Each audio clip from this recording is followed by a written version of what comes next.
Good afternoon, all my compatriots in the Philippines and the world. Today is January 11, 2026, the feast of the baptism of our Lord. And I was brought here by our beloved Knights of Rizal, Darius Bokiren, together with my fellow birthday celebrant, Victor Joseph P. Bokiren. He is the one now taking this video. You see, what I said to His Excellency, Ambassador Eduardo Jose A. de Vega, that my prayer is for the sacred prophetic graces in Paris, Philippine Embassy on January 8, 2026, that the graces will be shared here in Cannes, Filipino Family Day. And above all here, this is what Saint Therese told me to do. Saint Therese of the Child Jesus. That building is the famous building where the Cannes Film Festival is held.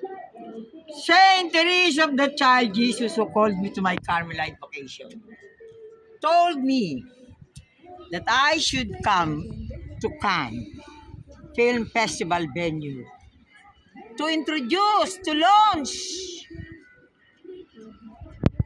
her project called Saint Therese of the Child Jesus Living Saints Productions.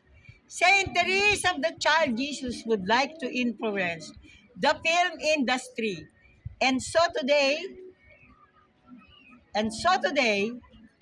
my letter to Her Excellency French Ambassador to the Philippines and Micronesia, Marie Fontanel, is fulfilled.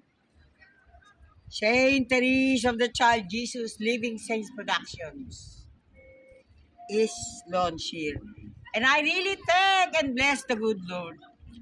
Knights of Rizal, Darius Bokiren is the one that fulfilled the message of Saint Therese of the Child Jesus.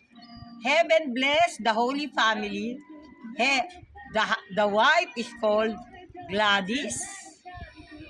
And I know that they have two boys. And what is the other name of your brother? Vincent. Vincent. Anyway, the point is, my Holy Family in Nish, the Bokiren family, who was granted the grace and the blessing to spend their Christmas in Rome and the New Year in Paris, is done. So, rejoice, my compatriots! All the radiant signs are given to us. Victor, Joseph, and your humble Professor Consolacion R. Alaras. Remember, we are fellow September 1 birthday celebrants. May all the graces be with us all. Amen.